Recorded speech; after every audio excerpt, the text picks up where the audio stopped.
All right. Today's Tuesday, the 1st of July, and this is a macroeconomic discussion. This time around, folks, we're going to talk about the city of Las Vegas. Why are we talking about Vegas? Because what happens in Vegas, believe it or not, does not stay in Vegas. You get herpes, that's coming back home with you. Well, when I pee, it burns.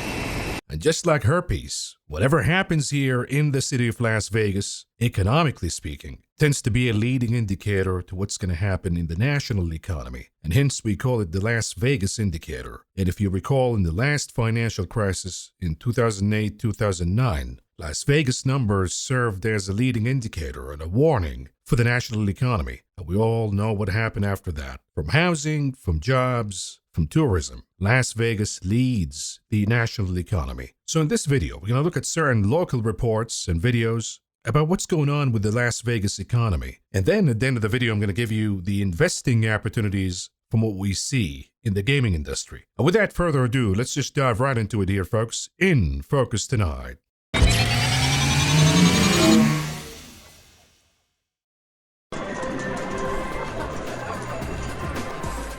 The Las Vegas indicator, baby, doesn't look pretty good. What are we talking about here? We're talking about, listen to this headline from the travel and tour world. It reads, Las Vegas faces a crisis with the rising casino dealer layoffs as declining tourism and automation redefining the industry. A really critical headline from two aspects. Of course, the decline of tourism, we all know about that. I'll show you new, fresh data about it and where it's stemming from, for the most part. But the automation part of this headline is something that folks are not talking about as much as they should. A lot of jobs, thousands of jobs in Las Vegas are casino dealers. And the trend that we see right now is efforts to replace dealers with AI. You sit on a table, AI is going to deal the cards for you. No need for dealers anymore. And what do you think AI is going to do? Is going to be just a fair dealer, or they're going to cheat the cards?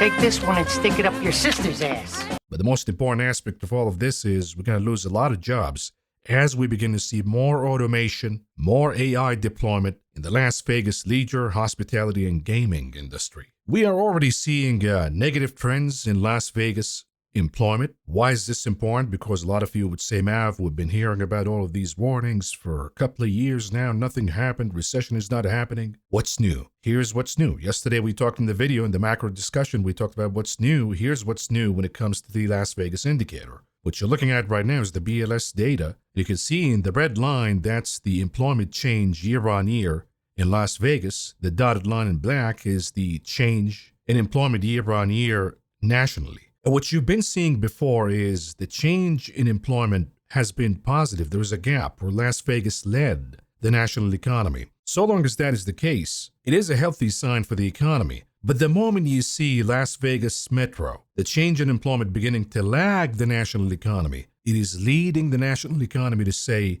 watch out, there's a huge warning sign here, something is falling apart, either from tourism or housing or even corporate conventions. All of these are great leading indicators for the national economy. And this serves as a leading indicator and a warning for the national economy. Watch out, we're about to begin to see negative changes in employment in the national economy.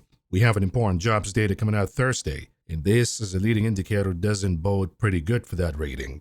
And this problem is going to be exacerbated. The decline in tourism is just not going to impact casino dealers, jobs in the Strip, but it's going to begin to impact small businesses too. The entire Las Vegas economy revolves around tourism. And if we begin to see bad signs here, then what does that say about New York and LA and Florida? Here's a local report showing you the impact of the decline in tourism on local businesses here in Las Vegas. Take a look. Tourism gaming numbers, they continue to go the wrong way as we head into the summer. New data from the LVCVA shows that tourism is down more than 6% compared to this time last year. The airport also recording its fourth straight month of declines. Overall travel down nearly 4%. Las Vegas Strip also seeing a 4% decline in the gaming win in May compared to a year ago. So we are taking a closer look at these numbers and seeing how it's impacting small businesses near the Strip. Yeah, Will Silverstein joins us from Paradise Road, where he's been talking with one business owner who says he is struggling this summer. And Will, as far as economic barometers go, I guess we could call this the pizza index? Yes, that's exactly what you can call this. Christopher Palmieri, he's a successful guy. He's been on Guy Fieri's Diners, Drive-Ins, and Dives on a couple of occasions in the past, and he's very popular with the locals. So why is he struggling right now? It's because of a lack of tourists that are buying pizza from him, and a financial analyst that we spoke to says his case is not particularly unusual. I think everyone's been expecting some degree of settling. We're certainly seeing it this summer. Jeremy Aguero from Applied Analysis is indicating the post-COVID tourism boom in Las Vegas may be coming to a close. We've made great efforts relative to economic diversification, but we're still more dependent on travel and tourism than any other major market in the United States. The numbers for tourism dropping across the board. New data from the Las Vegas Convention and Visitors Authority sees a 6.5% drop in tourism from May 2024 to May 2025, with hotel occupancy dropping 3.1% as well, not to mention a nearly 4% drop-off in arriving and departing passengers from May of last year at Harry Reid. Aguero says get ready for more red numbers. We do expect to see some regression. Just a lot less tourists in town and a lot less business. Christopher Palmieri is the owner of Naked City Pizza just off of Paradise, which holds the distinction of appearing twice on Guy Fieri's Diners, Drive-Ins, and Dives. But the spiky hair star has not been enough to save Palmieri's store from a recent downturn in business. The shop owner taking to social media to vent online. Combination of a lot of things, and then having basically my worst day since COVID. Just kind of sparked it. So how bad was Palmieri's Monday? I mean, an average, day, we might make 60, 70, 80 pizzas. A day like Monday where my frustrations overtook me a little bit. I think we made like 7 orders total for the whole day. So there is something they call the pizza indicator too, which if you're too broke to eat pizza, if pizza's getting too expensive, then we have a problem in the economy. We're beginning to see that impact on local pizza shops, and soon enough we might see it in national brands too. Of course, business confidence is going down in Las Vegas because of the drop in tourism, but what's leading this drop in tourism right now? Believe it or not, it comes from Canada. Take a look. This Friday night into the weekend, it is the typical influx of tourists into town. We know overall tourism is facing a bit of a slump, but businesses big and small and the workers are especially concerned about the drop in visitors from Nevada's biggest market, Canada. Our product is Red Rock Canyon. Our product is the Grand Canyon, Bryce Canyon, Zion Canyon. Canada is one of our best clients. As Escape Adventures, we really rely on those people. Escape Adventures offers bike tours across the Southwest. Though Nevada is known for the Strip and gaming, outdoor tourism is a major industry for Nevada. 58,000 workers generate $8.1 billion a year. The Nevada Outdoor Business Coalition says many small businesses are suffering from a drop in tourism and international tourism, especially fewer visitors from Canada. Travel Nevada says in 2024 alone, 1.49 million Canadians made the trek to Nevada. Harry Reid Airport's tracking the decline. April showed double-digit drops in passengers from major Canadian airlines. The Outdoor Business Coalition says Nevada small businesses are in a bind. They don't want to talk politics. And though Jared keeps a relationship with longtime customers, it's tough for a small business to launch a tourism campaign across Canada. That's a hit to Las Vegas because that's maybe less tours for my guides. So that's less money, less tip money, less hours for them. We love our Canadian visitors. Policy changes and tariffs and the strained international relations with our Canadian visitors, we wanted to specifically find a way to make sure they felt welcomed. The LBCVA showing Canadians some love. When Edmonton fans traveled to Vegas during the playoffs, they got free drinks. Elvis and Showgirls greeted visitors with a warm welcome. So, dear Canadians, please come back. We're going to try to seduce you by fake Elvis and tranny showgirls, but that's the best we can do right now. The problem is the Canadians are just not going to come here. It's all over the place. We see the border crossings. In New York, one of the busiest ones, down 25% year on year. The Canadians are livid.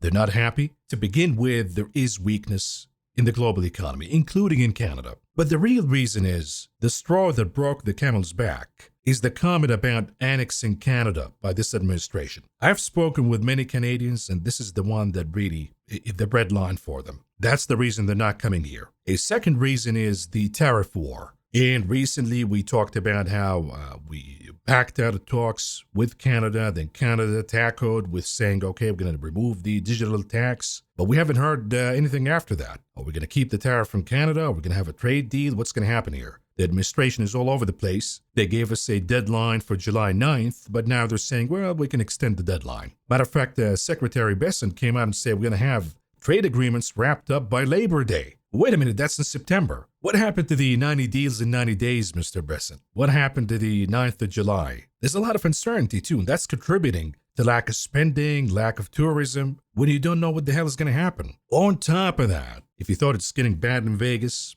this is not the best advertisement that we have, but a couple of weeks ago, this took place right in the Strip in front of the Bellagio. Take a look. Police in Las Vegas this morning are searching for a suspect involved in a deadly shooting near a popular tourist destination on the famed Strip overnight. NBC's Sam Brock joins us with this breaking story. Sam, good morning. Yeah, correct. Good morning. Police say right now there is a manhunt underway after a typical night of fun on the Vegas Strip quickly turned into bloodshed. This was about 10:30 last night local. The supposed live stream of the shooting now circulating on social media as authorities are urgently trying to find the suspect behind these killings. And we should warn you, some of the images you're about to see are disturbing. So you got two ghetto-ass knuckleheads from YouTube who shot, one shot the other. They've been on a spat for a while on who's the top Las Vegas YouTuber. My answer to that is the guy you're listening to right now. But unlike these ghetto-ass motherfuckers, I'm not looking for any attention here. But when you hear something like this, when you see shooting right in the Strip and people getting killed, is that going to be an incentive for you to visit Las Vegas if you happen to be in Canada right now? Of course not, on top of everything. But the good news is, besides the fake Elvis and the tranny showgirls, Strip casinos are now beginning to remove the ridiculous resort fees that they used to charge you. So a lot of folks would say, Mav, Vegas is not a leading indicator for the economy because Vegas gotten ridiculous. They charge for parking, they charge for resort fees. And my answer to that, yeah, it is ridiculous, but it's not the reason why you're not coming. Because they've been charging this shit for a while. And the reason why they're able to do that is because the tourists did not complain. They just slide the credit card, and the number has been going higher and higher and higher. And even with this reduction of resort fees, unfortunately, it's not attracting the tourists. So there is a fundamental problem with the economy here. It's not just because Las Vegas gotten so expensive, because last year before, people were spending like crazy. And they didn't really care about the resort fees. They didn't care about the parking fees. They didn't even care about the fact that they changed the rules at the blackjack table. And now they pay you shit for blackjack, which reduces your odds at the table. And what is the point in playing blackjack if you're not close to 50-50 odds? But again, the tourists did not complain, and the casinos got away with it for years. But now, at least one property, which is Resorts World, is now removing resort fees in hope that they're going to attract you. Now, this property is troubled because they had a money laundering scheme and they got fined millions and millions of dollars. On top of that, it's a nice property. If you go inside, it's a nice property, but it's empty. It's a ghost town, unless there's a concert or there's an event. And unfortunately, I don't think these kind of properties, even the Fontainebleau, which is a really nice property, but it's a ghost town too. The moment you cross past the Encore, everything is cursed. For some reason, the tourists just stop going beyond that point, which also brings up the question, why didn't we build an underground metro in the city of Las Vegas that takes you from casino to casino, from property to property, without having to deal with walking in the heat? That is costing a lot of properties, even if they're good. There's just no traffic. And because there's no traffic, they're losing a lot of business. So I think in the upcoming recession, a lot of these properties will go bust. Now, when we talk about the weakness in the Las Vegas Strip, gaming and visitation revenue, it ain't just impacting, as we said, the casino dealers or the local businesses. It's impacting more than that. It's a whole ecosystem. Think about the Uber drivers. Now, you might say, Mav, Uber driver is just a part-time job. No. Here in Vegas, it's a full-time job because you could make a fortune if you're driving one of those SUVs. A business was hot. A lot of people moved in here. A lot of people have their entire income coming from Uber. And they bought properties and they took mortgages because of that. And now what? Take a look at this report. The most recent report, by the way, from the Las Vegas Convention and Visitors Authority revealing tourism continues to slump in Las Vegas. Visitation is down just a little bit over 5%. And as Jessamine Wolk reports, some rideshare drivers say business is even slower than that.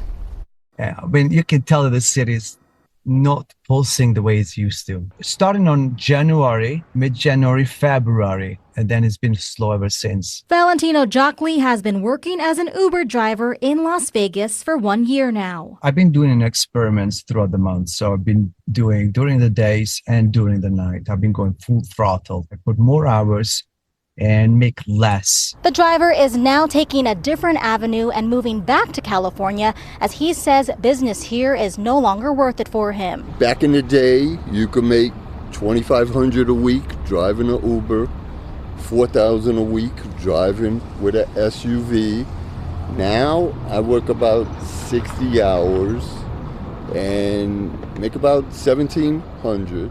Now, when incomes go down, when folks begin to lose their jobs, you got to remember one thing. Folks say that this bubble is different than the previous bubble because there was a lot of risk taking before. Now we have better this and better credit scores and better that. That's all bullshit. You know why? Because a lot of folks bought homes in 2021, 22, 23, 24. And now they're going to find themselves sitting on a negative equity and they're overpaying for the mortgage. They depended on an Uber job that was lucrative. They depended on a remote job that was lucrative. And now they're being replaced by AI. So a lot of folks will find themselves underwater. They're going to begin to miss payments and go to foreclosure. So if you think that we're not going to have a housing crisis here, you better wake up. Take a look. Hello, Denise, Vanessa. This is a map of a nonprofit that they provided me with showing all the homes in Clark County that received a notice of default, which starts a foreclosure process. Michael Huntsman says the current problem is pandemic related. The federal government put a moratorium pausing all mortgage payments. But once it was lifted, people were given the option of a forbearance, allowing them to pause payments for at least 6 months. A lot of families participated in not fully understanding what it meant. So now the forbearance is over and you have all these families that participated in it and have a balloon payment that needs to be paid or they go into default. And if you happen to be local here in the city of Las Vegas, you might have noticed a really interesting phenomenon as of late, the increase of homelessness. In certain neighborhoods, of course, homelessness has been an issue for a long time. There's actually a secret city in the tunnels underneath the strip where you have homeless people living there by the hundreds. But I'm talking about a city where you can't be homeless by definition because it's so hot and so cold in the winter. But I'm seeing right now, even in the most affluent neighborhoods in Las Vegas, I'm seeing a massive increase in homeless and folks begging on the traffic lights right now. We're not talking about drug addicts or disheveled looking people. We're looking at regular working folks, clean cut, clean shaven, and they're begging on the street because they lost a job or they can no longer afford to live in the city with housing costs going significantly higher. And hence we see the increase in homelessness. And if you're local from Las Vegas, let me know because I'm seeing it here. I've noticed the increase and you probably did too. And the problem in the housing market in Las Vegas, you got to remember it's a leading indicator for the economy. It ain't just that we have increase in homelessness, the prices are going higher. It ain't just the mortgage rates remain high. It ain't just because folks are losing their jobs and having to face foreclosure and falling behind a mortgage payment. It is also prospective buyers who are trying to buy a new home, but they're backing out. Take a look. Home buyers backing out is a trend becoming a lot more common all across the country and right here in Las Vegas. So why are more real estate deals falling through and what does it mean for the housing market? 8 News Now anchor Sasha Loftus joined a real estate agent at one of her local listings in the community tonight. So beautiful loft up here, so they can use this as another playroom, living room. Jillian Batchelor walks us through one of her latest listings. And then you're going to start having like junior suites here, so they'll have a bathroom in each one of these rooms. It's one of thousands on the market here in Las Vegas, a city where real estate is ever changing. All of this is just an adjustment to probably maybe equalize the playing field a little bit more. In the past few years, we've seen interest rates and home prices creep up.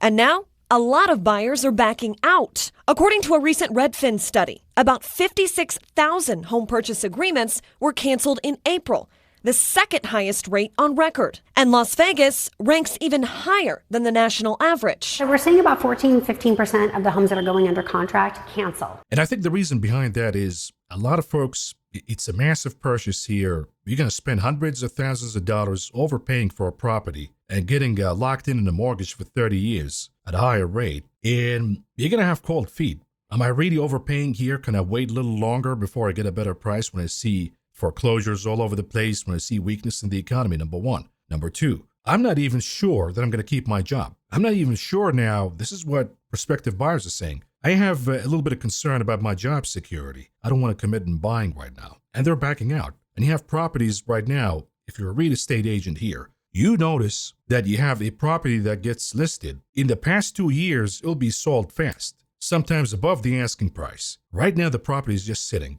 Nobody wants it. Week after week after week, nobody's showing up. Ladies and gentlemen, Las Vegas is offering a massive, massive warning for the national housing market. Keep that in mind. You got to remember it in the next few months. Now, what is the bright spot if Las Vegas is collapsing right now economically? What is the bright spot in gaming right now? The answer is China, specifically Macau. So we talked about the Chinese consumer beginning to spend again. As we see weakness in the U.S. economy, the Chinese economy is beginning to show signs of life. And we're beginning to see visitation to Macau increasing. Today, we got a report that the numbers are increasing, and we've got a really decent reaction by the stocks related to Macau casinos. You have the ticker MLCO, Melco, you have Las Vegas Sands, you have Wynn Resorts, MGM. All of them were blasting significantly higher today. And guess who called this at a time? It's your boy, the guy you're listening to right now. On Valentine's Day, it said that I bought Wynn, MLCO, and Las Vegas Sands LVS. Since then, I told you why, by the way. Explained why. I see that while we begin to see weakness in the U.S. economy, the Chinese economy is going to begin to firm up. And all of the plays that we've done in China, be it Baba, be it Baidu, be it anything really in exposure to China, has been outperforming the U.S. in a big way. And look at the performances since we bought all these stocks. MLCO is up about over 40%. Wynn is up over 25%. Even Las Vegas Sands, LVS, is up over 12%. So there are opportunities, folks. In every economic report I give you, I tell you right away what is the investment opportunity. In my analysis right now in the gaming industry, I'm going to divide it into buy, hold, and short. So the further to the left, that's a buy. The further to the right, it's a short. So I'm going to say Melco is a buy because it has pure exposure to Macau, and it has also exposure because we're seeing a phenomenon in Macau too, where we're not seeing the super affluent consumers showing up. We're seeing regular consumers beginning to show up. So Melco is a sweet spot because it's not too expensive like Sands or Wynn Resorts. But again, Las Vegas Sands is a pure Macau play now. They sold all of their properties in Las Vegas. So that becomes a second best play. But it depends on whether we're going to see the affluent consumer showing up in Macau or not. The same goes with Wynn Resort. I put it at third here because Wynn Resorts has a lot of exposure to Las Vegas. And right now, the affluent consumer is doing okay in Vegas. You go to Wynn properties, they're still busy. Events are going on. People are overpaying for the rooms. And they're doing okay for now. It's holding up. Then I have the hold category. You will notice that a lot of these are local casinos. What do we see right now in Las Vegas? Casino revenue in the Strip is going down. But casino revenue outside of the Strip that caters to the locals, that is still hot, hot, hot. Why do we see that? Because, believe it or not, a lot of people moved from California to Vegas, and they continue to do so, as we see the latest data. And as they move to Las Vegas and they sell their properties in California, they got excess cash. And they're using the excess cash to dine out, to go to the casinos, and spend some money. Of course, the gap is closing. It used to be a year ago, 2 years ago. If you sell your property in California, you can buy a home here in Vegas with half of what you got, or maybe 3/4, and you still got money left. Now that gap is closing, where Vegas is becoming more and more and more expensive. And if you sell your property in California, move to Vegas, you're going to save a lot. And this is why I say it's the hold category. Red Rock Resorts remains one of the best here. Vici Properties, they own the Venetian, the Palazzo, and they own many, many other properties. They lease them to the companies like Caesars. So they're kind of stable because this is a real estate play. They still have to collect the rent. They have a little bit of exposure to interest rates. If they go higher, that's going to be problematic. And of course, if there is a recession and these casinos begin to blow up, they might face some problems. But right now, it's a stable play because there's insurance against that too. You also got Boyd Gaming. That stock been doing pretty good because it's mostly local casinos and they're busy and making a lot of money. So for now, it's a hold. It's doing pretty good. MGM is kind of tricky because it has domestic exposure outside of Las Vegas, of course, but it has mostly Strip exposure here in Las Vegas. And as I said before, the affluent consumer is keeping Wynn Resorts, for example, busy, but the non-so-affluent consumer is not coming here. And that's where MGM properties, for the most part, cater to. You have the Bellagio, for example, that's an exception. That's the affluent consumer. That hotel is doing pretty good. I don't know after the shooting here if it's going to continue to do pretty good, but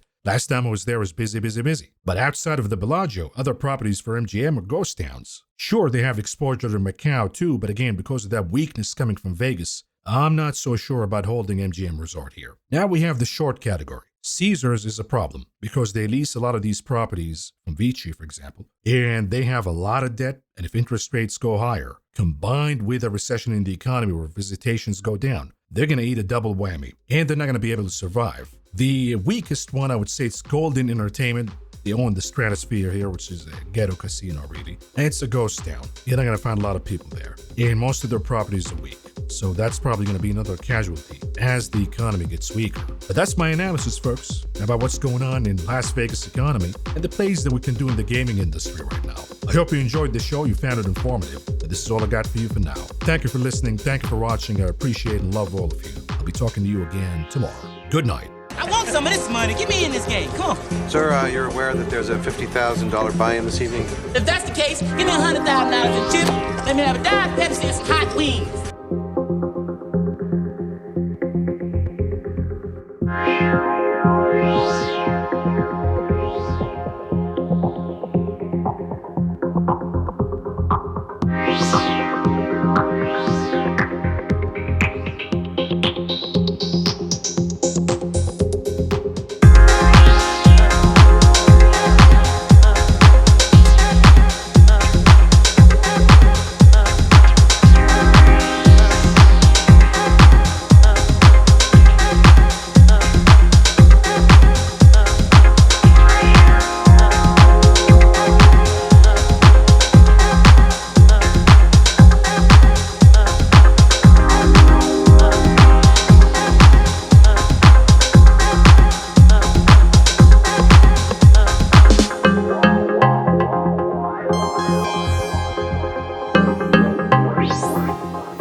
Bye.